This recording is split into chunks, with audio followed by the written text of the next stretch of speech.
You're listening to Badminton with Ash and Josh. So, welcome back to episode 13 of the Rein podcast with Ash and Josh. If you're watching on YouTube or Rumble right now, you'll clearly see I'm by myself. We were supposed to have a co-host, but they dropped out last minute. I don't want to name names, but it was Jess Gale from Decomplicating Dressage. So yeah, cheers Jess, thanks for letting me down. But today we have an amazing guest with us, a household name from the eventing industry. She is gold medalist and 2 times under 25 bronze medalist, 5-star and international rider Felicity Collins. Thank you so much for joining me. No problem. Thank you for having me. So I heard of you, obviously through my aunt. I've seen you, you've been absolutely smashing it. You came up through the scenes, up and coming rider. That pressure put on you. Your mum was very successful as well. Yeah. I've met a lot of people in this industry, and there are so many pros from having a mum in the industry like you do, but also to live up to that standard that your mum has as a household name in the industry. How was that for you? Well, I mean, I don't think I was particularly intimidated by it. Right. I think when I was younger, I just always wanted to do what she had done. I sort of more saw it as sort of a competitive side. Okay. You know, I was like, I wanted to, you know, we had a bit of a joke, like I wanted to do better than her. And she always says to me, you know, she said, oh, when I was your age, like I was still doing gymkhanas and stuff. So she actually sort of didn't compete at top level until she was actually quite a lot older, because she didn't have the horse, and she came from a completely non-horsey background, and, you know, didn't come from money, anything like that. And she worked really, really hard and had a reputation producing horses that weren't necessarily particularly talented. And then she kind of got a lucky break in a sense, because she bred a horse that turned out to be very, very good. And that was her top horse that she rode at now 5-star level. Back then it was 4-star. Took him to Burghley and Badminton and was listed for the Atlanta Olympics that was 96. 96, yeah. Yeah. And then very sadly had to make the decision, because he was worth so much money, to sell him, because she didn't have anything of her own. She didn't own a property. She didn't have any stables. She didn't have a yard. And he was her only horse, so she had to sell him. So that was a financial decision. And that is what has enabled me, really, luckily, to have the career that I have, because I'm now based at the yard that my mum was able to secure as a result of selling that horse, essentially. So yeah, obviously very grateful to her. And I think that's why, you know, she's been so supportive of me, because it's kind of like, that's the one thing she's been able to do to sort of help me. And yeah, so she's loved being able to sort of do that for me. And I've then been able to obviously kickstart my career and be successful from a younger age than she was. Of course. So growing up for you, was eventing like the thing that you had your eyes set on because of your mum, or did you just sort of fall in love with it naturally? Well, when I was younger, apparently I used to say I wanted to be a hairdresser / jockey, apparently, which is an interesting combination. And I think I just sort of went to all the events with my mum, and sort of knew what she did when I was obviously very young, but didn't really understand it. And then I went to secondary school, and I used to talk quite a lot when I was probably from the age of about 10 or 11. I really wanted to be a vet for a few years. So I was sort of getting into, you know, choosing my sciences, my GCSEs and stuff. And then it was when I was about 14, I started eventing, affiliated with British Eventing when I was 13. And so then I'd sort of done about a year and a half of that. And I really, really just caught the bug. And I learned to do the entries, which was a really bad thing for my mum. Spending her money. Yeah, literally. Amazing. Yeah, she was like, oh no. So then it started, there was a bit of quite a shift actually. I then sort of said I was about 14 and 15 and I said, I don't want to be a vet. I want to do this as my career. And mum actually sort of went the other way. She'd been, you know, not really pushy when I was younger, but she was definitely more keen than I was. Like when I had ponies, I wasn't really that interested. I wanted to be with my friends. I, you know, wanted to go to the parties at the weekend. I didn't want to have to go to the show in the middle of winter. But yeah, there was definitely a shift where I wanted to do it. And then my mum started going, oh, like maybe actually that's not such a good idea. She wanted me to be a vet, to do something sensible with my life. And she said, trust me, don't get into horses. You'll regret it, sort of thing. But obviously she's very proud, but it was, yeah, definitely, it definitely switched at that point. So I remember I must have been like 13 years old and I was doing a bit of eventing back then. Obviously, I have to shout out my aunt here, Justine, looking up to her as my sort of aspiration as well. And I remember walking Badminton, standing on one of the ditches and like literally not being able to reach either side and being like, no, not for me. Not a chance. I'm dressage it is. I'm sticking to dressage. Staying on the ground. Yeah, exactly, as much as possible. Well, try to anyway. So yeah, that's my experience with eventing. So did you, as an event rider, does that ever go through your head, the risk that you are putting yourself in as a rider going around those fences?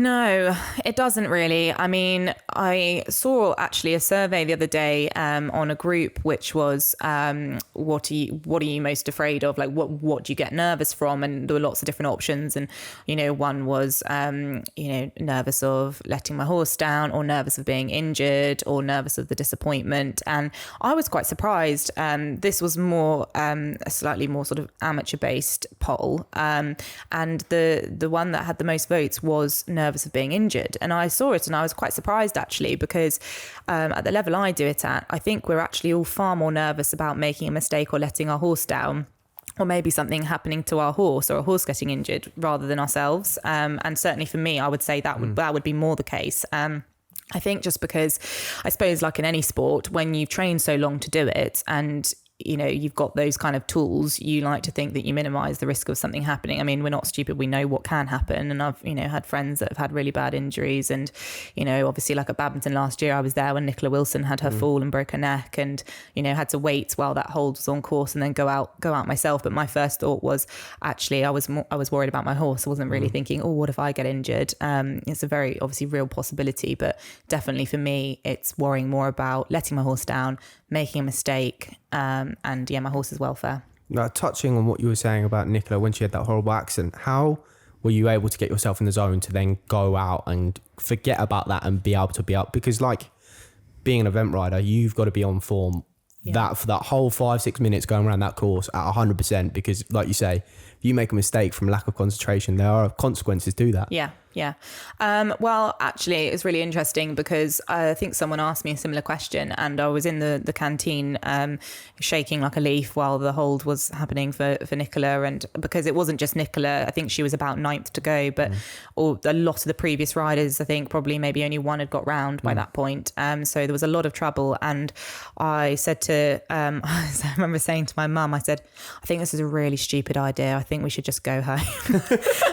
I think this is really, I was just saying it like really matter of fact. I was like, I think this is really stupid. Like, we'll just go. It'll be fine. And Mum went, do you not think you'd like to have a go? And I was going, no, I think I'm fine actually.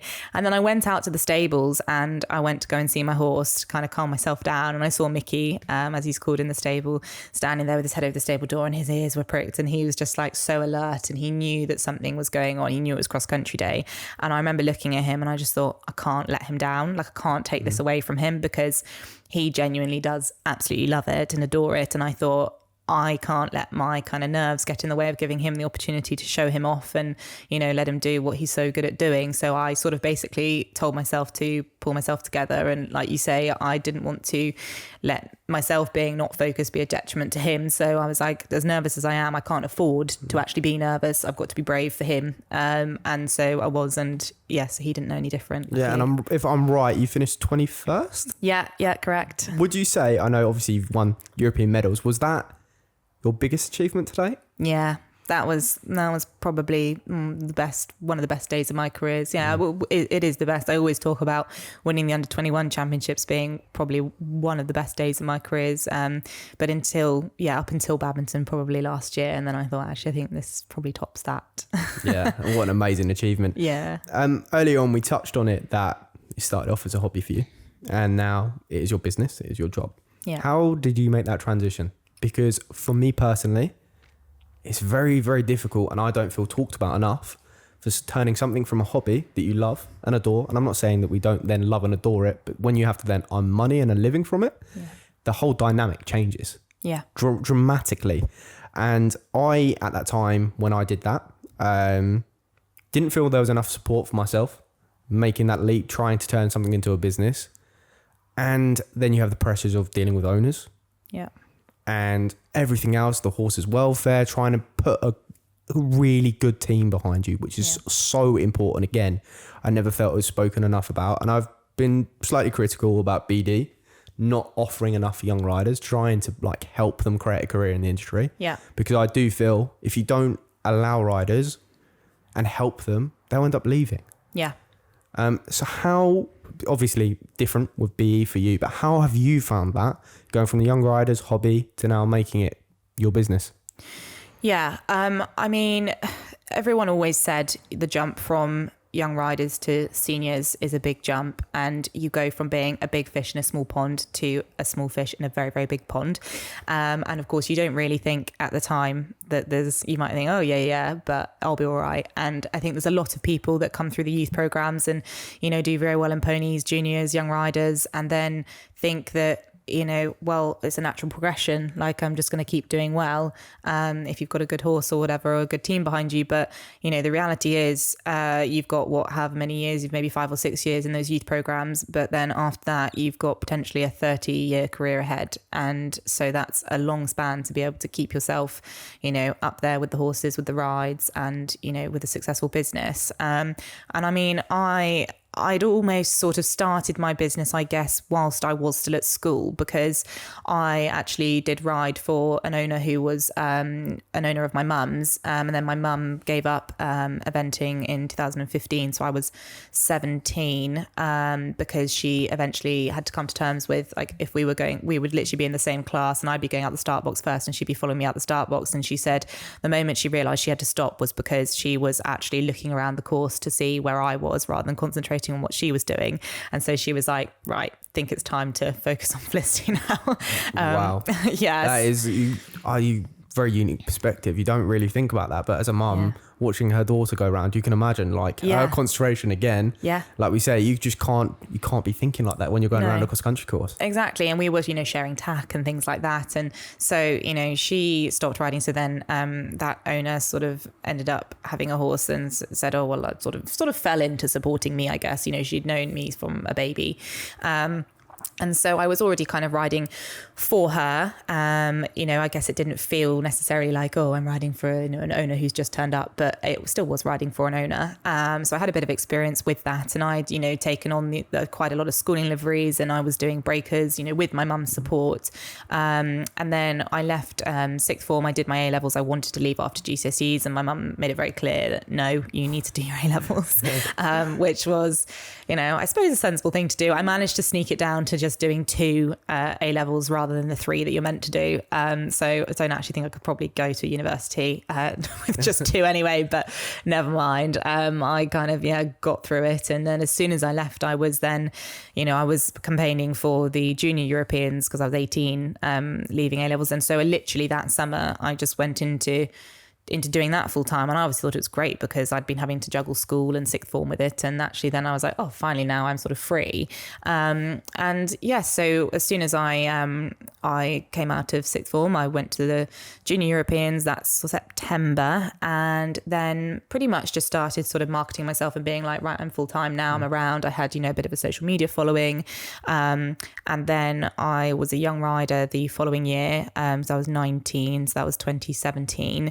And I won the under-21 national championships, which was all a bit of a shock. And that actually then got me sort of 3 new owners and new rides at that point, which was then like the real first taste of, okay, like maybe I could do this. So but other things as well, not just the riding. And I think that that's something that isn't talked about very much, is that we all base, a successful business on what rides we have and the horses. And yes, that is a big part, but also it's things like running a yard, managing a yard. As I say, I'm very lucky to be based at home, which is my mum's place essentially.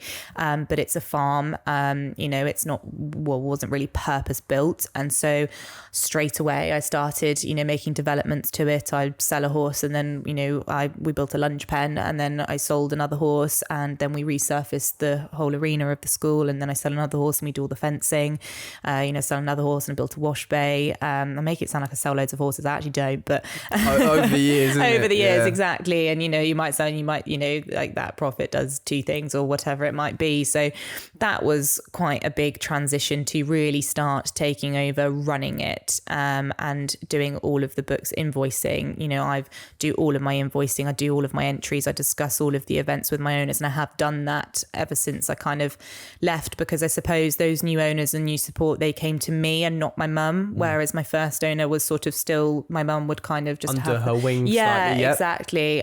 So it was a bit more of a casual kind of relationship, whereas with the new owners that came in, my mum didn't have anything to do with that. That was all on me. All the phone calls were from me and all the communication was from me. So yeah, so that's sort of how it started. And then obviously then realizing I had more horses, and my mum started sort of slowing down with how much she was able to do on the yard. And so then it was, then looking to employ staff and things like that, which was obviously a whole other different thing. ball game, isn't it? Yeah. Yeah. Trying to find good staff is not easy. Yeah. But going also back to your question about like support and stuff, with BE, we do have the world class program, and I was on what was called the Excel program from 2015 to 17. So I was 17 to 19 when I was on that program. And then I got selected for like the official world class program from 19 to 21. And that, it's useful having the support, but what we have to remember is that those programs are based off of performance and results. And my argument now, so I'm now currently not on a world class program. I wasn't eligible to reapply because I had done my 4 years, which was the 15 to 17 was 2, and then the 19 to 21 was another 2. And so I wasn't eligible to reapply. And then the next program up was you had to have like significantly good results at a higher level, which obviously, how do you get them unless you have the horsepower, and how do you get the horsepower unless you have the support? So it's a bit of a vicious circle, because there are people out there that will continually get on those programs because they're doing very, very well, because they already have a lot of horsepower, they already have a lot of support, they already have a lot of financial support. So it's almost the people are getting on it aren't necessarily the ones that actually need the help and support. Yeah, absolutely. And I've always been quite vocal about that, and I've spoke to the world class program themselves and had conversations, and it is something that I think needs to change. How they change it, I'm not entirely sure, because yes, of course you have to prove that you're a good rider, but there are so many riders out there that you could probably put 20 riders on the same horse and they might all get the same result if you put them all on a very, very good horse, because there are a lot of very, very good riders. But there's only a small handful of those riders who will get to sit on a horse like that. So there's a lot of riders out there that are wasted. And this is what I say is, yes, I have a reputation of producing horses and getting the best out of horses that perhaps shouldn't have done quite so well as they actually ended up doing. But you are only as good. There's a limit to it, to what you can make a horse be. And you're only as good as the horsepower you have, which is a sad truth. And I think we all have this dream of like, I can buy this like $3,000 horse and I can turn it into a $300,000 horse. And I'll just train it. Yeah, exactly. After Vallegro, everyone was like, I can do that. Exactly. And it's a lovely idea. And of course you do get those stories. And my top horse was a little bit like that, kind of fell upon him and got a bit lucky. But, there's not many people who will be able to do that, and so a lot of very good riders will fall by the wayside and have to give up, and I think it's really sad, because if my top horse broke, and then people have been saying, you're so good, you're so talented, I've been on these programs, like all the things I've done, I wouldn't be able to get back on a program again because I wouldn't have the horsepower or the results. No. So it's a really tricky one, but it is something that I feel like there should be more support for. I've always been, again, quite outspoken in regards to that these programs are designed by people that aren't actually the riders. Yeah. Or people that actually haven't experienced the programs. And that's what I think, like you say, to have a rider's perspective and input is only going to increase how good these programs can be and how beneficial they can be. Yeah. And that's all I've ever said, is that I think they need to get riders that have gone through the programs. No different, like, to ask you, okay, about the youth programs, the GB teams, how can we actually improve them? Because my God, loads of my friends done in the dressage industry, the stress and pressure they put under them, they didn't want to do the sport anymore. Yeah. Because it was vicious. Yeah. And that with the parents as well, behind the scenes, because you've got a lot of parents do live through their children and want their children. So the more forced into it, they've got a lot of money behind them so they can buy really nice horses. Yeah. It creates a really toxic environment why would you want to continue and make it a career? No, I know. And that's why that I feel a lot needs to change on how we look after riders and how then we are allowed to progress the sport. Because without looking after the riders and improving the riders off the horses, they'll never improve on the horses. No, exactly. And also, if you look at other nations, like, for example, the Japanese, their nation has funding which will buy horses, and the federation will own the horses, and then they will pair the horses with their riders that are being sort of talent seeked or sought. Whereas in our nation, it's very much like we have to rely on a third party. We have to rely on owners. And a lot of that is about who you know, who your parents might know, who your uncle is, and being lucky, how you've been brought up, or your location maybe. Yes, I have come from obviously my mum, but she's not got a family backing herself. And actually, she doesn't hang around in circles of people with a lot of money. So it's not like she could say, I've got this friend who could just buy you an amazing horse. So yeah, you're completely right. It ends up being, you just feel like you're fighting a losing battle, really. Because like talking about your mum, my initial perception as a rider wasn't what your mum could have done for you. It was more actually that weight and pressure of your mum's name. How does that actually affect you? Because I know, again, different people in different industries that are affected by having a name and having a reputation that you have to live up to. And actually it can be more detrimental than positive. Yeah. And I mean, you're right, actually. I mean, we're sort of saying, all these lucky people with all this money, but then there is obviously a lot of pressure that comes with that. Like you say, those kids that maybe do have really pushy parents and they just they enjoy what they do and great for them, but their parents are buying them these horses and ponies, or they've got all this support and they're expected to be so good because they're on that, 200 grand pony or horse. And actually the pressure is too much for them. But when you put a good rider with a good horse, and they can handle the pressure and they go out winning all the time, there is that side you think, well, they're not going to look back and think, oh, why do I do this? But it does depend. There's a lot of different external pressures out there in the equine industry, really. How has the dynamic with working with your mum worked for you? Do you train with her, or have you tried to keep it separate? Because it can obviously interfere slightly on the mum-daughter relationship when you're working together as well. How have you balanced that? So when I was little, my mum would be helping me, telling me to sit up and short my reins and kick a bit harder or whatever. So definitely, in that sense, she would be helping me all the time. And I think, I'd probably not always listen to her, and we probably have a few shouting matches along the way. But yep, I remember them. Yeah, exactly. But generally speaking, I think you find, don't you, that you actually, when you look back, you think you're not hearing any decent advice at the time, and you look back and you think, oh, well, actually, they were helping me quite a lot. Totally. And, I think growing up a bit older, my mum was actually, as I say, when there was that flip, when she was a bit more like, I'm not sure if you should do this, it's a tough industry. And I was going, no, I want to do it. She was so supportive. She would drive me everywhere, but it would be me wanting to, I don't have really any regular coaching still now. But it was me when I was 15 who wanted to go up and see Caroline Moore and start coaching with her. And I sort of said, can we go here? And, making contact with her and things like that. And I would be jumping, and my mum would never say, you're pulling on your right rein too much, or you're doing this or you're doing that. She would never, I don't think she even thought like that. I don't think it was that she was keeping her mouth shut.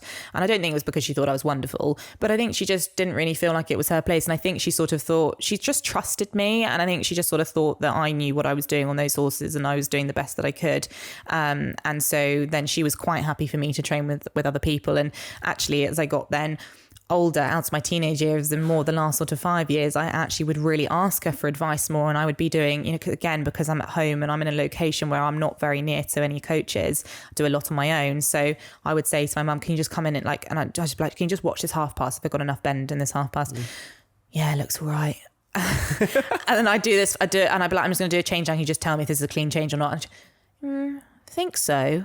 And I'm like, how do you not know? You do know this stuff. Like, just tell me. And she's like, and what she would say to me is she just said, you've gone so far past where I ever was she sort of says, you are so much better than I ever was that I feel like you've outgrown me and I can't help you anymore. Not in a nasty way, but in like a, wow, that must have been taking you back when she said that, no? Yeah. I mean, it almost frustrated me because I was like, come on, mum, like have a bit, have a bit more like respect for yourself. You do know what you're doing. And actually it'd be really helpful if you could help me right now and give me some advice. But I think, don't think my mum ever really believed in herself very much. I think that's just her personality. She's a very quiet person. So she would, but very much always help me with advice on the yard in general. If I was ever struggling with, I don't know, communicating with an owner perhaps, or a difficult conversation, my mum would be the first person I'd go to talk to and ask her advice. Or, if a horse came in and I said, oh, its leg's a bit fat, before calling the vet, my mum would look, because she's just such a good horsewoman. But actually, there's been a massive transitional period in my life this year. As I say, my mum's on the yard every single day. She'd feed the horses both ends of the day, never have a day off. She's, workaholic. She's always worked so hard her whole life, and everyone who knows her can see that. And always says, oh, your mum's such a work. She's always trudging around behind you, sort of thing. And then in January this year, literally completely out of the blue, she got diagnosed with cancer. I'm so sorry to hear that. Yeah, no, thank you. I mean, it was just massive shock. Obviously, it was 2 days after my 25th birthday, and we had months going through trying to find out what the diagnosis actually was. They didn't know what it was. They called it cancer of unknown primary for a long time. So I was running the yard, running the horses. My mum she was in a lot of pain, which is how she knew that something was wrong, because it was basically turned out to be they found a tumour in her pelvis, and she'd actually had a fractured pelvis and had been walking around doing the yard with a fractured pelvis. That's my mum all over. But once she got the diagnosis, I think she found that really difficult. And so she spent quite a lot of time at home. I was then running the yard, being like, my mum's just been diagnosed with cancer, and keeping everything together, trying to, keep taking the horses out, keep my owners up to date, do a good job with their horses. And then it finally came to, she had the diagnosis, and it was very rare bone cancer. I think I found that out. I was on a horse training at Vale without her, and she rang me and told me that the biopsy results had come back and what it was. And I said, well, at least we know what it is. And she said they think it's going to be a surgery. Anyway, cut a very long story short, fairly traumatic time. And on the 23rd of May, she went in and had a major surgery, which was 13 hours up in London. And that was 9 weeks ago, and she's still there. So she has another surgery on Tuesday. And then she will be there probably for another 3 months. And when she comes back home, it's going to look very, very different. So my life literally changed in an instant. So this year has been very difficult. Going to Badminton with that knowledge was very difficult. And I've had to change quite a lot of things, how I do things. My staff have had to take on a lot more responsibility. I've had to take on a hell of a lot more responsibility. Had to pass my HGV in a rush. I was like, oh my God, because my mum's job was driving the lorry. And then it was like, oh my God, my mum's not going to be driving the lorry probably ever again. So I had to do all that in the lead up to Badminton, and now obviously drive the lorry to events with the horses on and compete them, and then have to drive back again. So a lot of stress, a lot of pressure. So my mum is, now that she is a bit better in herself, she had very bad post-op delirium for 4 weeks. So she was pulling lines out and fairly mental. And now she's a lot more coherent. So now what I'm saying is I can ring her now and I can say, the horses have done this, and she's completely, I rang her when I finished my horses competing yesterday, and I said, oh, they went clear on their first intermediate, and, send her the videos and stuff. And so she's always on the end of the phone. I do video calls with her, and bless her, it's hard because she's in such a bad way in hospital, and she's still not pretty much left the bed really for 9 weeks, but she's still on the end of the phone for me to support me, and any advice, I try not to stress her. I try, but I do find, I go, oh God, I really need to ask my mum this question. And so I'll ring her and say, what do you think I should do about this horse? I've got this problem. So it's really nice being able to still have her support, but very, very different. And obviously I really miss having her on the yard every day. And every time I would jump a horse at home, you don't realise it at the time, but she was in the school every time I jumped a horse at home, because she would do poles for me so that my girls could carry on doing the yard. And she'd be doing, I said, oh, let's doing this today, and she'd be like, oh, well, we'll put a pole here, or we'll do this here. And, she was such a big part of day-to-day training with the horses. So I don't have that anymore. Which is a big change. So, and a change I wasn't really expecting. So, usually you have a bit of a transitional period maybe, but it was all quite sudden. So that's been a massive shock and a massive change for sort of my career really. So it's made me look at things very differently. But yes, so she's still a big part of my career. But yeah, very different to how it was. Yeah, well, firstly, I want to send all our love from everyone behind the scenes here to your mum, and we wish her the operation goes well on Tuesday. Thank you. Obviously, what you said, a lot to deal with and take on very quickly in a very short period of time. But again, you've then got to present yourself in a way, extremely professional, almost like it isn't happening. You've got to pretend that everything's normal, which takes its toll. Yeah, massively. Yeah. So what are you doing to look after yourself? Because I don't want to sound rude. I look at it and I'm like, you're almost working at 1,000,000 miles an hour to try and just sort of keep going. Yeah, definitely. It's probably not really a balance I've found yet. Still a work in progress. I am really lucky. I have a very supportive other half, and he is amazing. So he's been a huge part of keeping me sane.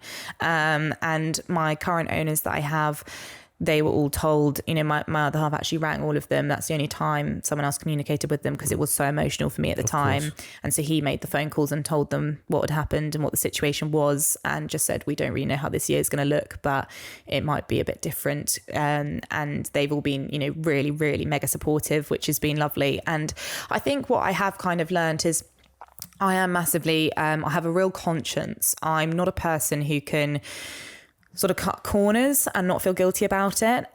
So for me, I'd be like, well, the horses are worked 6 days a week. That's their program. They can't miss a day. And then when I had all these extra things, like, well, I've got to get to the hospital for 2 days. So how is that going to work? And, all that guilt. And my owners actually were sort of the ones that said to me, and they were like, Felicity, it really doesn't matter if the horses have 2 days off that week. Like, you need to go and be with your mum. It's fine. There's other things in life than just the horses. Like, they won't die. You've got someone looking after them, and you've got a system, and trust that system, because I'm very hands-on, and I like to be there and find it very hard to kind of let go. So I've definitely learnt that, if the horses do need to have a couple of days off, it's, because I'm so diligent around the other times and the weeks leading up to, if I then have to go and do something, I try to limit, the repercussions it will have if they have a day off. So actually, if they're worked and they're competing, because I am doing all that, they can then afford to have some downtime if I have to go and do something. Because obviously time going up to the hospital is not time that I'd sort of factored in. It's not some time that many people factor in. And some people, I think, that ride are very much more relaxed about it, and they don't feel guilty for perhaps giving that horse a week off. The owner will never know, and it probably doesn't matter, and that horse probably is fine, and it still progresses in its training. But I have such a conscience about me. I'm not like that, and I've found that really difficult. But as I say, my owners have supported that, and I actually have DIY liveries on my yard as well, and they've been massively supportive, and they see me looking probably quite frazzled, and they will just be like, just stop. And I do need that, because it's very hard when it's you doing it and just everything. And I'm quite an anxious person. I suffer quite badly with anxiety when I was younger. I really, really struggled with it, but didn't know what it was. I didn't know there were things like anxiety and anxiety attacks. Now I do. Only recently, in the last sort of 4 or 5 years, been spoken about, really. Yeah, exactly. So I didn't really understand about that, and I am just I'm just a warrior, and I struggled with my mental health quite significantly as well a few years ago. I mean, obviously this year it's been a constant kind of ongoing battle. Of course. But I learned a lot, and things that I learned probably a few years ago I'm now trying to put into place now. But it's not easy. And life can't stop just because you're having a difficult time. My business can't stop. And it's, as much as everyone says, take the time, if you need time off, you need time off. Yeah, but then there's stuff that happens, and you get that one person, can you just do that today? Or can you just do that? Well, that needs to be done. And I think, actually, I can't just turn around and drop this because I'm having a tough time. I do have to keep going. I can't just stop all my teaching because I need a break. I need the income. So it's a really difficult thing. Everyone says, don't worry, but you're like, well, who's going to pay for that then if I don't do that? At the end of the day, it is on me. So that's the problem, I think, with running your own business, is that no one will ever quite understand it or care about it as much as you do. Yeah, it was the most truthful, and it was brutal as well, that I've ever heard, is your business doesn't care. And it's so true. Yeah. Beating around the bush, your business doesn't care. It has to continue like normal. But the pressure that then puts on you, and the stress trying to balance everything that you've going on, you've touched on your anxiety there. So the big thing that I focused on in myself is I was quite always working at 1,000,000 miles an hour. Yeah. That I could never, like, even recently, again, I've struggled with my sleep because I can't switch off. Right. That is massive for me. So I literally have to have a routine before sleep that I have to put in place so I can fall asleep. Yep. So I always used to think, okay, how can I sort this out? And for me, it's recharging myself. And it was just a guy that's been really influential for myself and Ash. He was like, yeah, you've got to think things like if they drain you, which a lot of everything you've talked about is quite draining for you, like situations. I'm sure we've all experienced situations or people in our lives that do drain you. What are you going to find that actually recharges you? For me, it's cold water immersion. That has literally been an absolute changer for me. Really? Just slows my breathing down. So I'm quite anxious, so I breathe quickly. Yeah. By going in cold water, you've got to breathe slowly. Yeah. So it's just brought my heart rate down. So my resting heart rate is like down like 10 beats. And do you find that makes a difference once you've done that to your like mood? Oh, 100%. I think it's some crazy study for like 4 hours at 2.5 times your serotonin levels. Which, no way.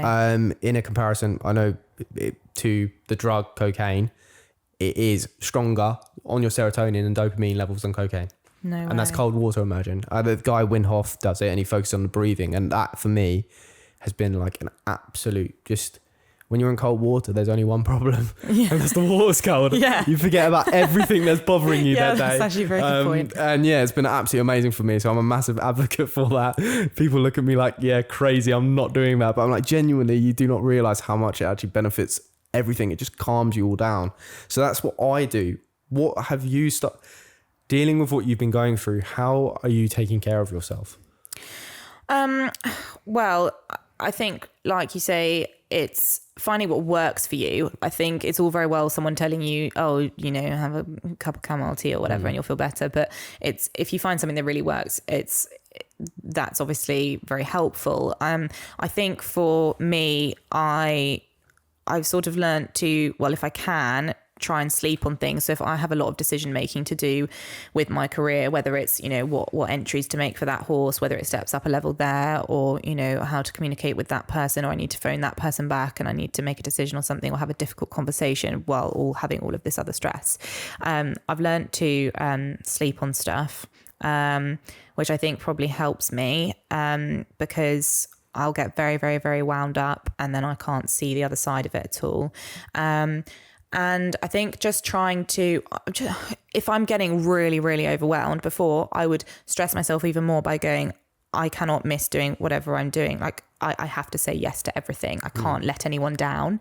I have found that it has helped for me to feel less guilty about maybe saying, I'm really sorry. Yes, massively. Yeah. People pleasing. I just hate it. I genuinely, I think that comes from being young and having to manage owners. Yes. That transition, because you never you want to have high expectations that you always say yes.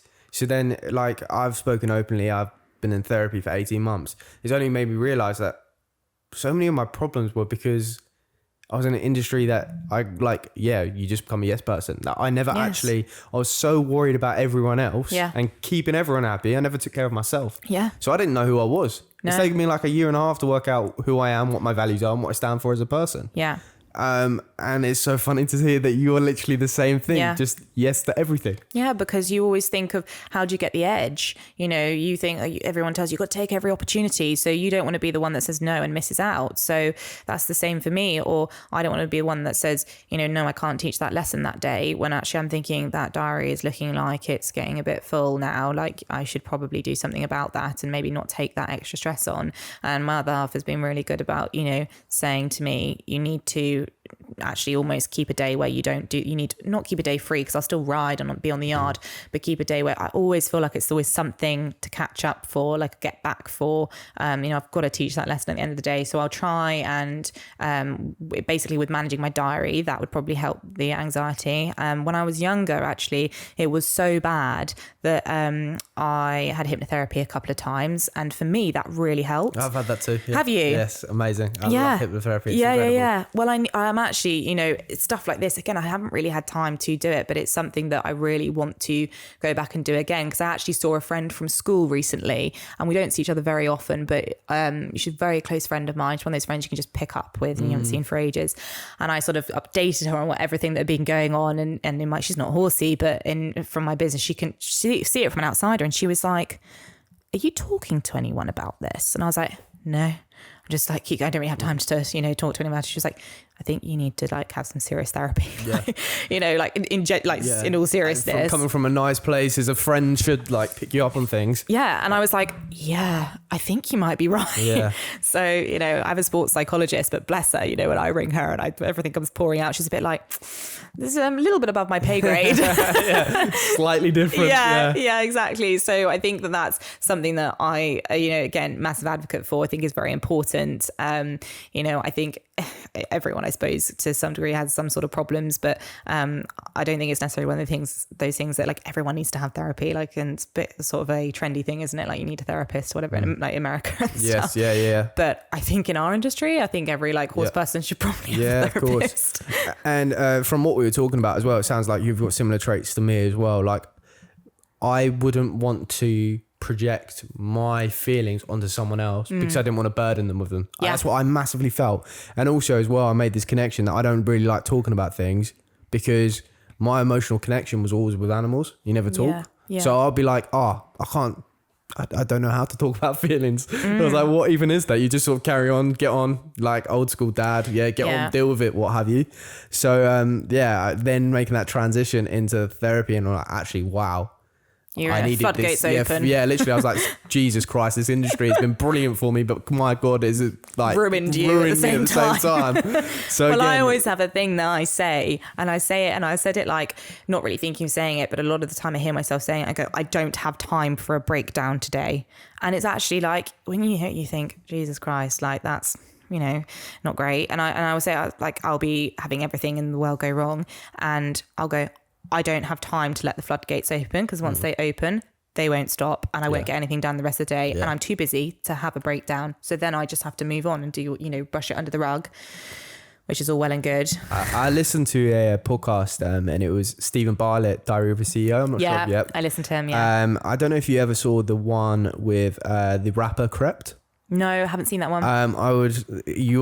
From what you're talking about, very, very similar to the way that he handled things. And I think you'd probably really like listening to it because again, it was talking about how he was just had some really traumatic experiences and he was just like, just keep going. Yeah. That's all it is. I just have to keep going. Yeah. And Stephen was like, do you not think that you need time? And he was like, I just have to keep going. And that's the way he dealt with it. And he seemed to be okay with that by just keep pushing, but maybe that's more of a man thing because that's what men are stereotypically known for, is not talking and you just go carry on. But yeah, like it's a very interesting topic on how you've been so honest and open about how at this moment in your time where you are, that the people that are listening who will look on your Instagram page, see you out competing yesterday and think, oh, she's doing all right. Yeah. And actually, behind the scenes, the balancing with your personal life. Yeah. And then having to go out compete still, keep owners happy, clients, teach. Yeah. It is so much on your plate that almost you just need to go to that, offload it onto someone else. And that's what I like I said to my therapist. I'm like, how do you handle this? Because I'm literally offloading everything onto you. I was like, you're the person out of everyone I know that I just like, I offload everything onto, and then you just come away and it's just like weight lifted off your shoulders. Yeah, totally. And I think, like you say, it's important to have someone impartial to be able to speak to about it, because as I say, my two biggest supports in my life would be my mum and my other half, Johnny. And obviously it's difficult because I'm sure with your relationship, you think, well, it's not always fair on the other person because there's only so much they can handle. And Johnny's brilliant, but he's not a therapist, and he has to listen to probably a lot of stuff that he probably doesn't really know what to say, and doesn't really know what to do with. So it's not always fair for me to offload all of that onto him. He would always rather me talk to him, but I do feel like you want to keep some things. Some things back. And yes, you can never, exactly. You can, like I said, I was like, my best friend, my girlfriend, they will see 99% of me. My therapist sees 100% of me because you can be truly, like you say, you can take it to the lines where you don't want to put the extra little bit onto your partner because you want to protect them. You don't want to throw everything at them. Yeah. And I think for people listening, it's nice to see this side of the industry, and which is what we're trying to create exposure for, is life behind the scenes for what they look at. Like, again, I'm hearing your story. It's incredible. Absolutely amazing. It's going to be so inspirational for people. But I wouldn't have guessed. Yeah, I know. And I'm actually someone who is probably more open than honest than most people in the industry. And like you say, even on my social media and stuff, you know, you don't get a lot of it from that. You know, I drop the odd bit in maybe, but, you know, it's stuff like the other pressures, isn't it? And why do people not talk about it in our industry, considering it is becoming more common for people to discuss mental health openly? And that is because we rely, our business or our careers, we rely on, as I say, third parties, outside influence. Those are sponsors and those are owners.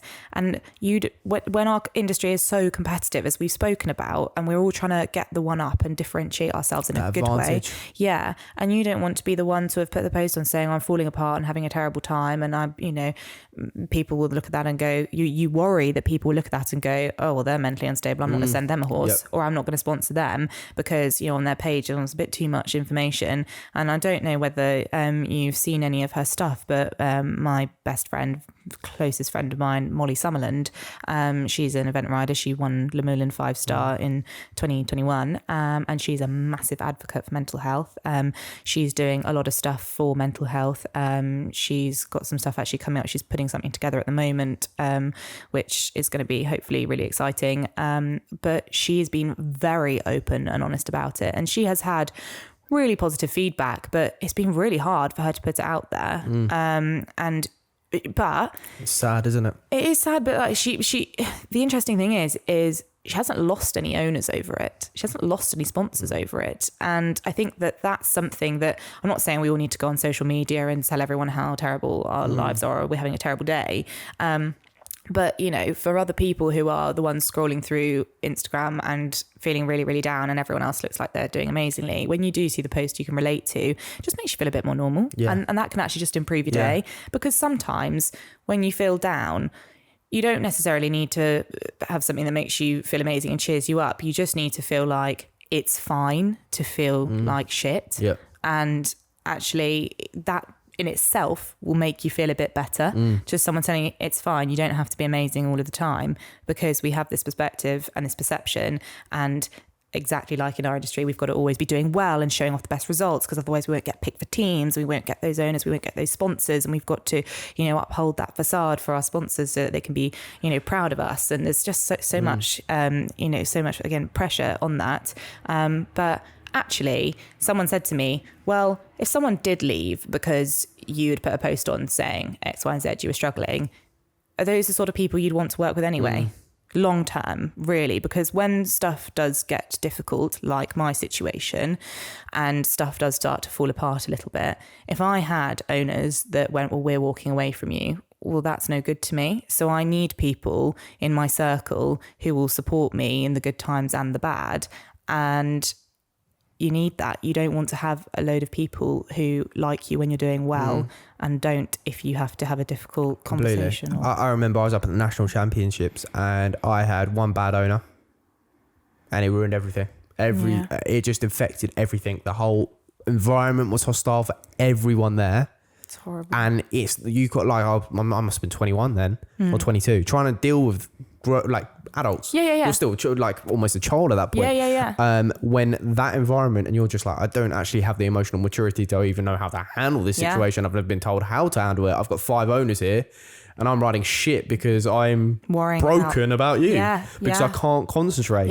And again, those are situations where you're unsure how to handle them, what to do in those situations. But again, it comes back to a saying that I absolutely love, and it's about your friends. But if you hang around with fucking idiots, you'll become a fucking idiot. If you hang around with toxic people, everything in your life will become toxic. It's so important, the team that you surround yourself with and people that you have around you.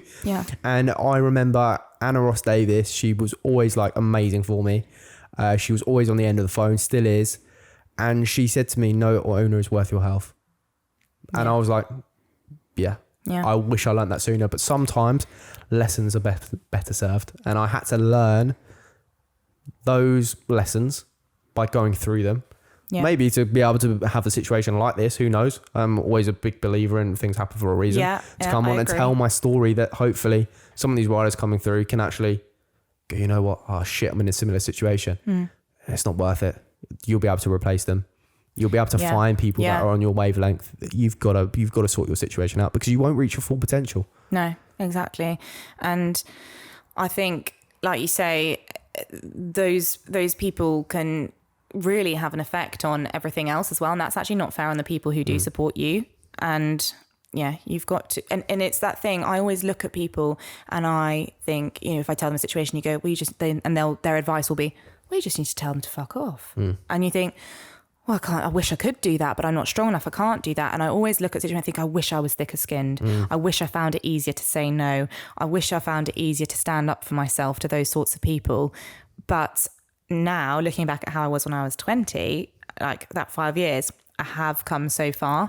And I think it's not something that you can just, switch overnight, can you? Like you have to go through those horrible, uncomfortable situations and go through that confrontation maybe that you don't want to have. And then it does make you stronger. And then every time, you do something like that, you do get to the point where you can then look back and think, I'm actually much closer now to being like that person that I want to be. But it is a shame, because I also feel really strongly about, and I said this to a couple of people, that I look at people and I go, I actually wish I was one of those people that didn't give a fuck. I really wish I could. I used to always say from a really young age, I wish I didn't care so much.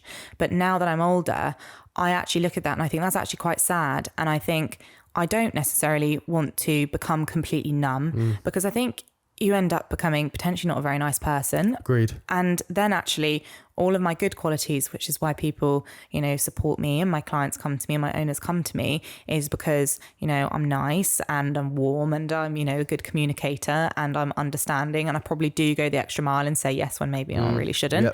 But I don't want to lose that as well. So it's a really hard balance. But yeah, like you say, it's just going through those situations that you end up developing as a person, I guess. And obviously we're both still learning and not quite there yet. Completely. But it's funny because I've always said your biggest strength is also your biggest weakness. And it's so true. It is so true. Because you're saying, so true. Like, the reason you're attracting these owners is because how you come across, which is so nice. But actually, in certain situations, you're like, can I? Yeah. Whereas for me, it was always, I'm an addictive personality, which is fantastic in the right frames when I'm gym, anything else, fantastic. But if that's in the wrong, like alcohol or anything like that, it's awful. It's the worst thing possible. Yeah. So again, I was always like, my biggest strength is also my biggest weakness. And once I've understood that, I'm being able to, my values, what are my values as a person? Okay. Now I know who I am. So my values are, I don't want to be taken advantage of. I wouldn't want to see anyone else take advantage of them. I wouldn't do that. Yes. So I'm not going to allow that to happen to myself. And like you say, putting yourself in uncomfortable positions is what actually allows you to grow. Yeah, but I think you also have to learn, don't you, that I'm such an empath, and I remember my mum saying to me when I was really little, do as you would be done by, that saying, and I always lived by that saying. Even when I was young, like people would be quite, shocked by it. I'd be sort of saying, I say, how would they feel if that was them? Or, how would I feel if that was me? I'd always be thinking about the other person. But what I've also learned is that you can't expect everyone to think how you think, and I've really struggled with that, because that's driven me insane. Because when someone's being nasty to you, or you've got someone maybe not pulling their weight as much as you'd like them to, or just doing something that isn't very nice, and I then get really upset about it, because I think I would never do that to them. How could they do that to me? Because I would never do that to someone, what? And I'm very much, I try and understand, and I'm like, but I don't understand. I don't get it. Why do I not get? And I really struggle with that. And I've had to start saying to myself, well, I'm never going to understand because they're not like me. They don't think like me. Not everyone will have the same values as you do or as I do. And sometimes you have to just like let that go and be like, some people are just like that. You don't always have to understand it or like find a justification for it. Like you just have to sort of go, they're not very nice. Well, that's up to them. Really find that really hard. Yeah, of course. And it's very difficult in the industry that we're in as well, because everyone knows everyone. But also touched on it earlier, where you are. Sounds like you're in the middle of nowhere, not around many people. Yeah. So again, I know what it's like. It becomes very isolating. You actually end up being around the same people all the time that you don't actually get away from it. And again, the effects that has on you just being isolated, and it's not like where you're a footballer or a rugby player where you're around, you've got the camaraderie of other players to pick you up on bad days. You've got to be your biggest motivator. You've got to turn up at the yard that day and set the standards for the team that's working underneath you. Yes. And you don't have anyone else there to go, you know what, let's pull you through it. Yeah, no. And that's, again, something I've always found interesting how we have over here, because I went and visited, this is years ago now, but just out in Florida. And she was down there, they were renting a yard, and I just walked onto the yard and it was like 80 stables, 10 show jumping arenas, cross-country course all on the site. God. And she was like, there's about 5 gold medalists on this site. And I'm like, that is crazy. They all in one place because they're doing the summer circuit in Florida. But the support that you have around you and how much actually that can benefit you being in an environment, not even that but the standard, just by riding next to each other, you're going to up your game. Yeah, that's exactly what my coach Caroline Moore says. You know, that's why she's such a massive advocate for, you know, coming and watching other riders, or going to she was trying to say, come to Ros Cantor's yard and just watch her like work her horses for the day. Like, you don't even have to get on a horse, just watch her. And again, going back to my friend Molly, she's in a situation where she's renting a yard, because I think we all have this, you know, we're all striving to run our own yard, or like if you don't already have, you know, a yard, you want to be able to buy one day and secure a property. But then, like you say, you're on your own with that. And Molly rents, which, you know, then she's like, it's a bit of a pain renting and stuff. But she rents on an amazing yard where there's a couple of other riders based there. You know, they actually share the big arena, but she's always got people around her.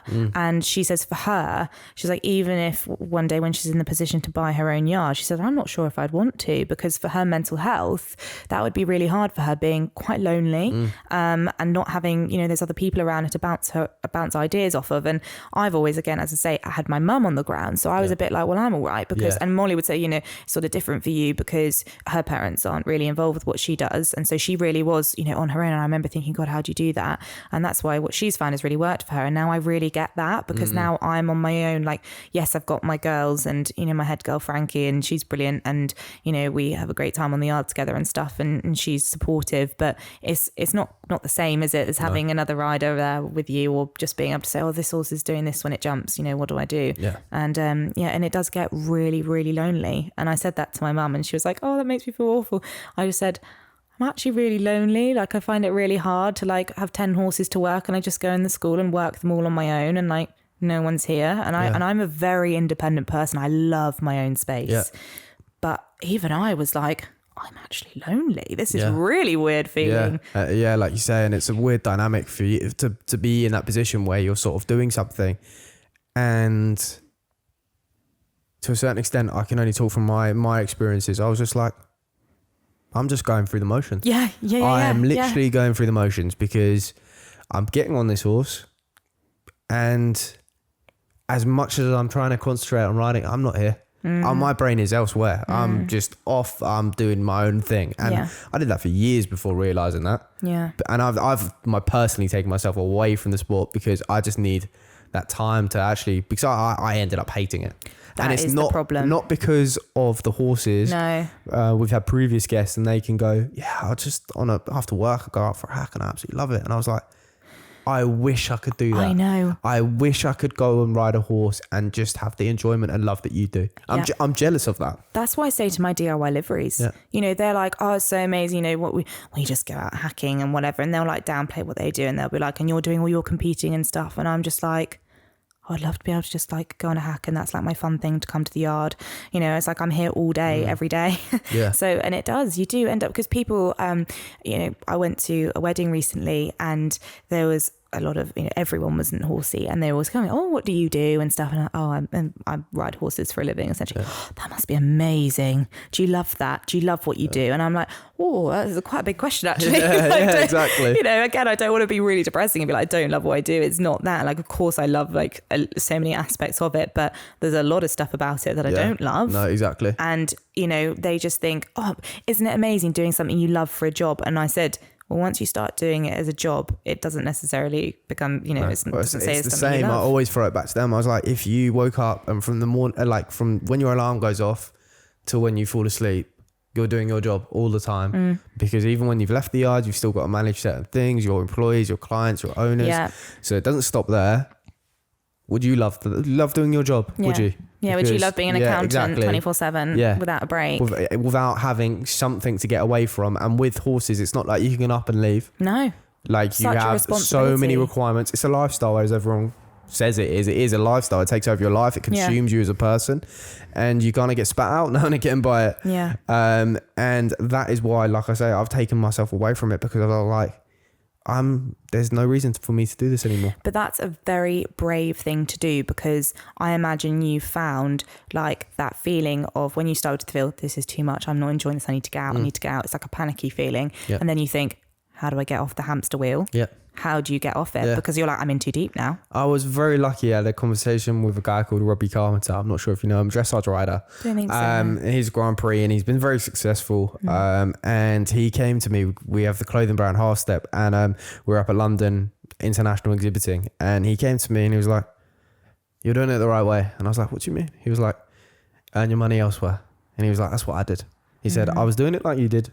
I then went away from the sport, earned my money, and I came back to the sport."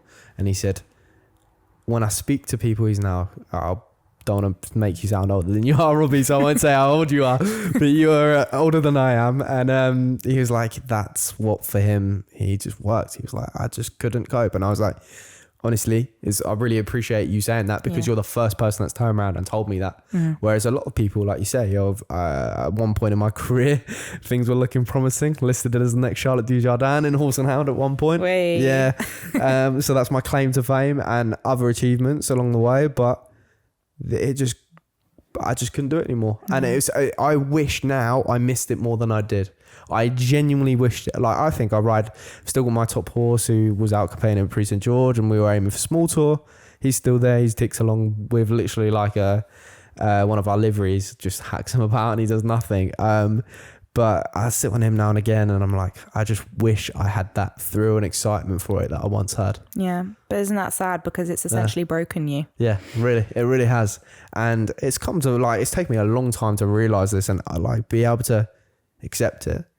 But again, I think these are conversations that for other people listening, they're not alone.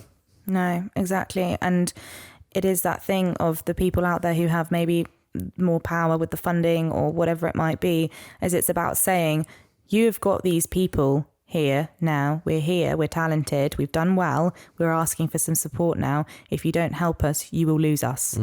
And then how's that going to look? We're without like bigging us up, but like the future of the sport, essentially. Absolutely, of course. But there will be a point where there will be a lot of us who will fall by the wayside because we go, I can't do it anymore. Yeah, like it's almost like in this industry, I've suffered from it myself, again from stress, was chronic fatigue. And it is crazy. My trainer who brought me through, Sharon Edwards, again, she suffered from chronic fatigue. My girlfriend did as well. So many people in this industry, it's all stress related. Yeah. All of it is. As soon as I sorted my head out, I was fine. But do you not think as well, it's that stigma around horses, which is like, if you work yourself literally to the bone, to the point of breaking, like, you will find success. And so then there's that stigma of like, you can't give up because, well, if you go up, it's just because you didn't want it enough, or, you've got to be that person that pushes. And if you work into the night and you break yourself every day, like, you're going to have that success story. And I think so many of us chase, and there are those stories, of people who have worked hard and they have all these horrendous stories of all things they did, and they worked 20 million horses every day, and now they're winning a gold medal, and it's all thanks to that. And you're like, yeah, again, that's like the one success story. What about the 99% of other people who then, all of these young people think that that's what they have to do in order to be successful? And yes, of course, work ethic is very important and it's a great thing to have.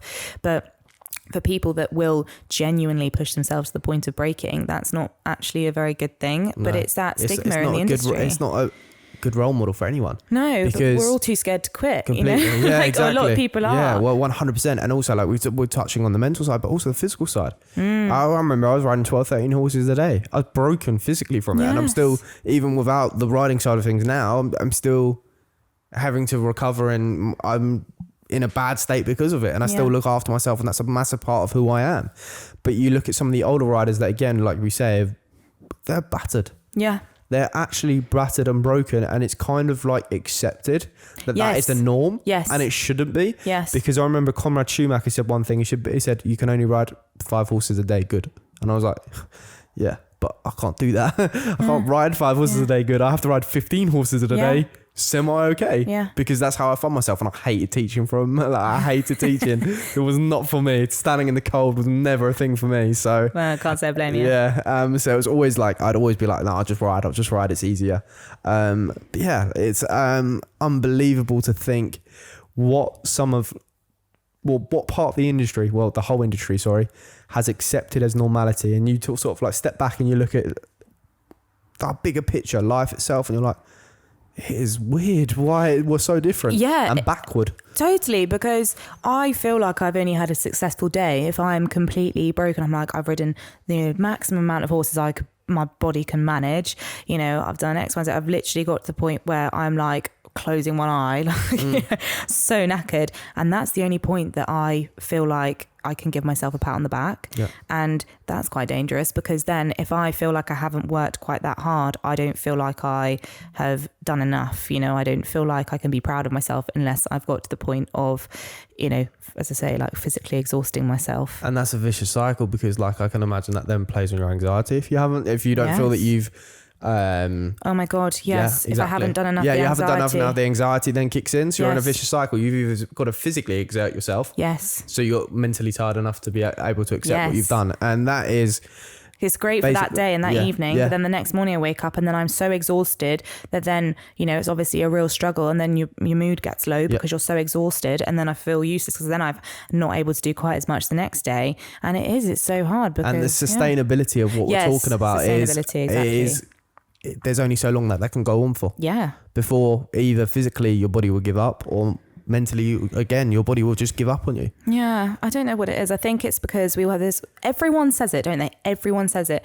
Horses are such a tough sport. It's such a tough sport. This industry is so tough, blah, blah. And we're all like, still do it but though. At the same time, why I look at it, things slightly different is it shouldn't be.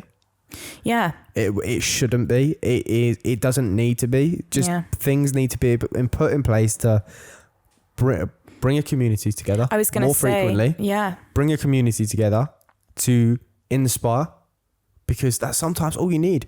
Like when I referred back to recharging your batteries, if there was 10 top riders like yourselves that went for a couple of days training with your top horses, you're going to come back so refreshed, recharged with different ideas. Yeah. And it's almost been like a little bit of fun as well, but actually it'll bring you back and you'll be like, oh yeah, I can't wait to put this in place. Yes. Yeah. And it's things like that maybe, I don't even know who needs to get involved and start doing things, but those are the places that need to be put in part to get like. But it's like no one wants to be one to make the first move.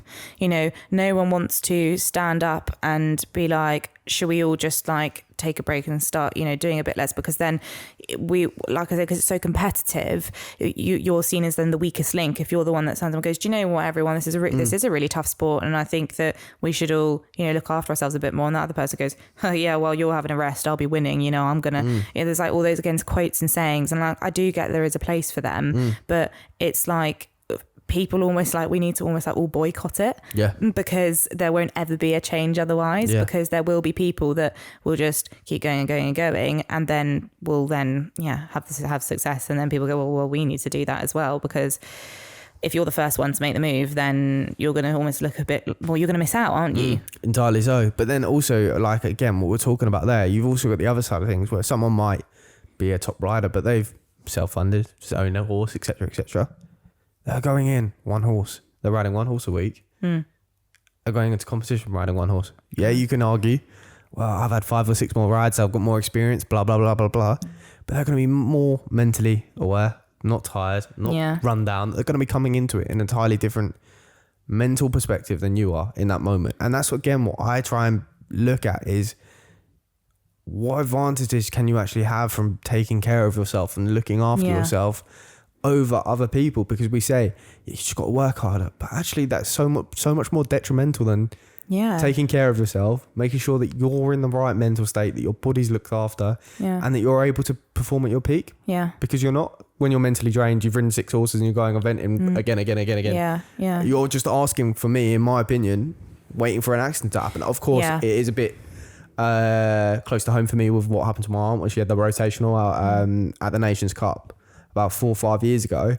And her thing that she said was being prepared. She was unprepared for it. Right. And again, she was consistently go. Yeah. And in the end, it caught up with her. Yeah. And she then suffered the consequences with a really fatal accident from that. And then it's led for her now to have a career change, and she's really successful show jumping. But it's things like this that there's got to be a dynamic shift on how we can look after riders and promote the next group of riders. Need to be aware of what actually I know, was never told any of this. Like, that's what I mean. Like, none of this was told to me. I've had to experience this by myself. And I said, like, some of these lessons have been fantastic because I think they've set me up for life brilliantly. But if we can help the younger generation of these riders coming through, then by talking about it, it's only going to improve the sport. But we're at this stagnating where you're at yourself, like you're stepping in the senior industry, but you've got a 30, 40, 50 year career ahead of you, so you're still in the early stages. Is how on earth will we keep people like yourselves in the sport and be able to improve yourself Long term. the longevity of it? And I think, like you say about having the one top horse is great, and I think, you know, probably everyone's sort of dream. But then again, you know, if you want to, because we're relying on animals that have, you know, a shorter career span than we do, you then have to have that next backup, don't you? So then you've got to be producing those young horses, and not every young horse that you have is going to be your next top horse. So then you have to have a few to pick from, you know, because if you have 5, then one of them might turn out all right. So, you know, you have to ride a lot of horses to find the good one. So it is like, I don't know what the answer is, but I do think if there was more support around it, and maybe just different avenues, you know, not everyone has to, you know, do it as in running a yard. And like you said, that's about that guy who said to you, you know, you're doing it the right way, earning money in other areas. I'm a massive advocate for that. And people say to me, like, what's your biggest goal and your biggest dream? And like I've said to quite a few people, it's actually running a successful business would be my first goal. Because to me, like going off and doing a 5-star, like, yes, obviously it's my dream to go and win one as well. But realistically, I can't just have that fantasy, like, I just want to go win badminton. Like, no, I need to, like, reality needs to be that I want to set a successful business, because how can I sustain, you know, success in my career unless I have that business that is running smoothly and find way to make it work financially, so I'm not having to run myself so thin, or, you know, have, you know, a really good team of staff, you know, maybe some more staff, that I affording more staff and having it so that I can maybe have having that rider coming underneath you, etc., the dynamics again, just to like be able to, that would be my goal, would be to have a balance. But you touched on it there. So you have a breeding program. Yes. Trying to produce, obviously. So what does that entail for you? So it's not a huge thing. It's, you know, the horses, I think we've got out of sort of 3 or 4 different mares. So we had, so we've got, I think I've got 6, 7 on the ground, 8. I sold the first one. He was a 6-year-old last year. He was a very, very good horse, but he was a big horse, so I had to sell him. He was too big for me. But I've got 7 on the ground now, and then I've got a mare in foal, and then we're just actually currently trying to get another mare in foal. So by next year, probably have, you know, 8 or 9 horses from age 4 to foals on the yard or in the fields. And yeah, my goal is basically to breed horses that I can't afford in the future. So, you know, at the moment with the prices and again financially, like, and everything's just gone crazy, and, you know, a very, very, very good 5-year-old is going to be, you know, the best part of 50-60 grand, and what I can't do in 5 years time is go out and buy a 5-year-old for 50-60 grand, like, you know, unless I've won the lottery.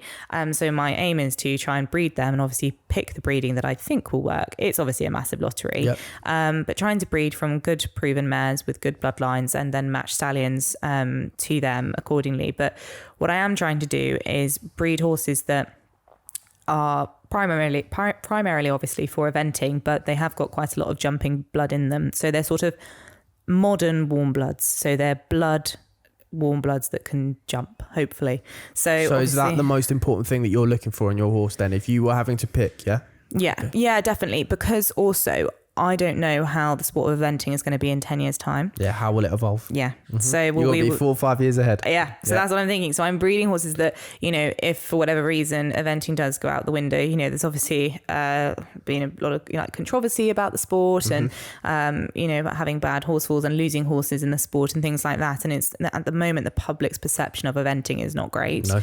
Almost similar to racing. Yeah. It's really hot in the air at the moment. Absolutely. So I think, and there's a lot of talk about that at the moment in our sport. We've had a lot of, when I go to internationals now and we have the rider briefing, it's something that's mentioned at every briefing now. So there's a lot of kind of whispers going on about, will eventing exist in 10 years?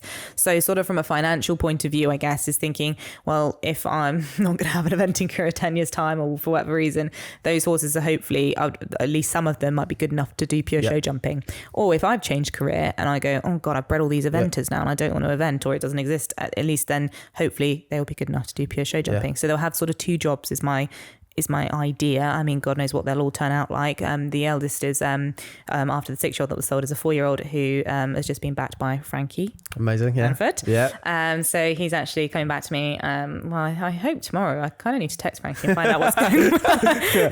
Frankie, if you're listening. Well, hopefully in 2 weeks' time when this goes out. Yeah, you might still be at Frankie's when this comes out. Who knows?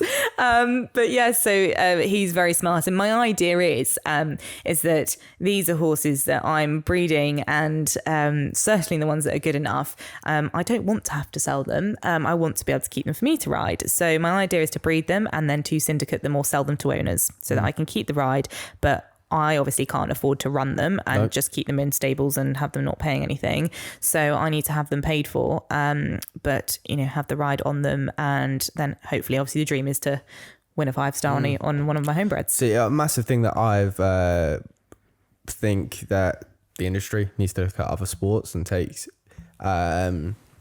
learn some lessons from other sports is, I think some of these owners that are these top owners, because there are a group of them, there are groups of top owners in each sort of discipline, dressage, eventing, etc., is there actually should be a process of education for them, because it's not.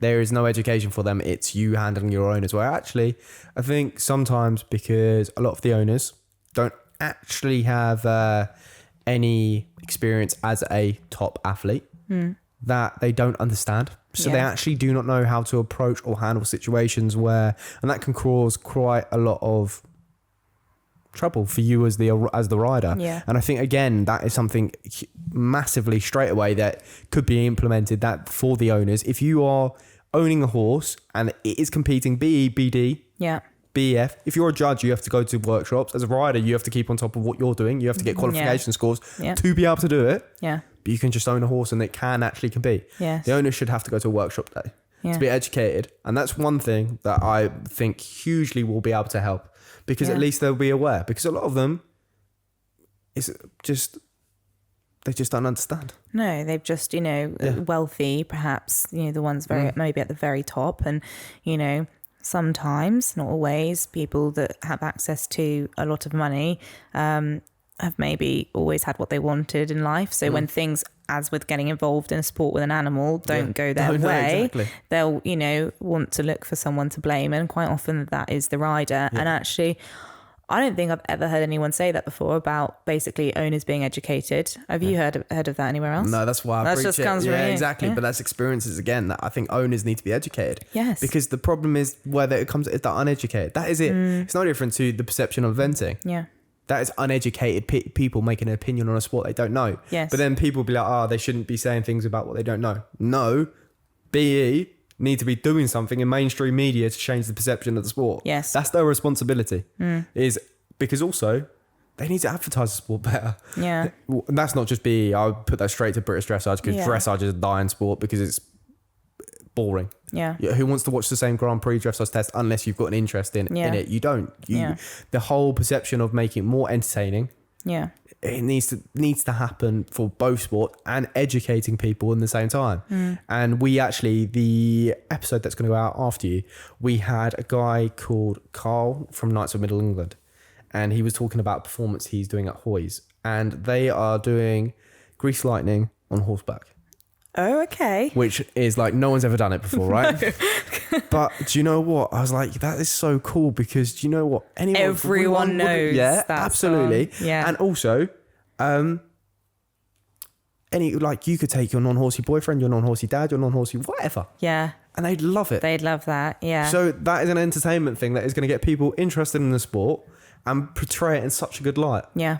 And I was like, those are things that need to be done more of, because that is the way of bringing people into the sport and also educating them. He was talking about he has cobs, he has ex-race horses, he's got all different types of horses, all different types of riders doing different stunts in there. Yeah. And I was like, you're so clever. I was like, that is genius. And that's what more they need to think about. And also, again, and what I love from not having riding anymore is the worry about saying the wrong thing or doing the wrong thing.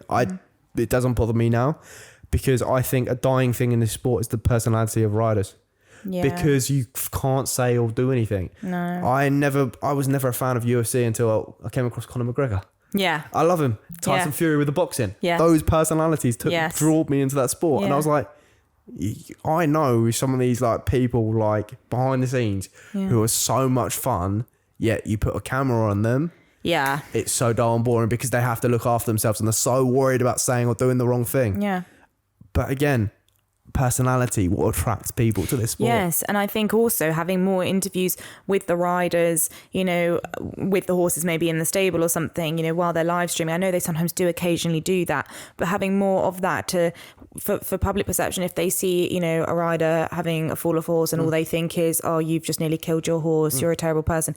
If they then maybe saw an interview of that rider being really open and honest and being like, you know, I love my horse so much, and it's genuine, how much it affects me as a person. Exactly. Then they'd maybe think twice about it, because it is, yes, there is some responsibility on the federations, but we also always get told that it is your responsibility as riders to create good pictures, because at the end of the day, if you're out on a cross-country course and it's not going well, yes, we can flag you down, but we don't want it to get to that point. Exactly. But you should know, and you should be responsible enough to go, my horse isn't having a great time, I'm going to put my hand up and save it for another day, because that gets so much more respect. And one thing I'll say about myself is I like to think I'm quite good at doing that. If I start having a go, I'll just go home. I'm not sort of a rider that will just keep going for the sake of going. I don't really quite understand that. And I think it is a tricky one, because I remember there was Oliver Town and he got a lot of backlash. Yes. And I'm like, I understand that from two perspectives. I completely get where everyone was coming from, right? Yeah. But at the same time, you don't understand the zone that he has to get himself in to be able to go around that course and do that. I'm not condoning what happened or whatever, but I'm saying as a top professional athlete, he's putting himself in the position where he is life or death. You're going around a massive course. Things can go wrong. That under that amount of pressure, you don't think clearly. He probably rides with no emotion. That's what I always do. I had to take my emotion out of it. Well, everyone's different, aren't exactly. they? You all ride it. Like I remember, I was like, I could not ride with emotion, and I say that because if I got angry, upset, it's going to affect my riding. Of course. Yes. So I was like, I completely understand that he made the wrong call. Like he did. He made the wrong call, but there's reasons behind it. And what needed to happen was him to be stood there and talk about it and go, you know what? I did mess up. Things happen. I'm sorry for it, but this is what was going through my head and this is why it happened. Yeah. Because then you've taken what can be a bad situation and turned it into a positive situation that goes, he's held his hands up, he's taken responsibility, and that is now educated people that, okay, that I've got to be more aware of that, and actually the responsibility that you have as a rider, you can utilize. It's no different when something bad happens with a business. There's this study on it that if you do something well, they'll tell two friends. If something bad happens, and you then sort that problem out after. I mean, I'm not saying he sorted that problem out because unfortunately it happened or what have you.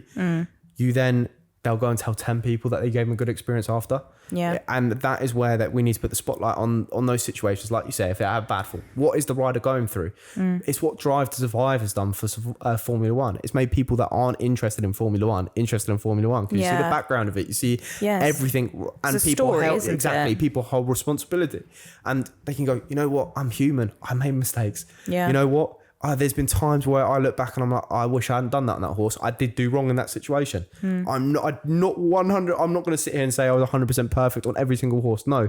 Sometimes I let emotion get to me. I reacted wrong or what have you. But I always learned from it and tried never to do it again. I never wanted to make the same mistake twice. But again, that comes back down to public perception. Yeah. I don't want to say that I've probably made a mistake and kicked my horse too hard or smacked it too hard in one situation, because I'll be instantly known as a horse beater. No, we all make mistakes, and that's normality, and that's people have more respect for you. Yeah, exactly. Doing that and calling yourself out for making a mistake than they will you just going away with your tail between your legs and keeping quiet about it, or being like, or defending yourself and being like, well, you know, I did this and this. That. I think, like you say, holding your hands up is would be a lot better for public perception. But, you know, again, having said that, there are always going to be people they are watching, and we are going to make mistakes, but we do have to try harder not to, because at the end of the day, it's a lot harder to come back from those mistakes than it is to just put your hand up on that day, no matter how much pressure you've got. And again, if there's people that feel like, well, I had to carry on because I've got that pressure from an owner to carry on, even though it's not looking great, then they're not owners you should be working with. No, exactly. So... And that, I don't think we can sum it up in a better way to leave the pod. Yeah. Thank you so much, Felicity. This has been an absolute pleasure. Is there any socials or anything that you would like to plug?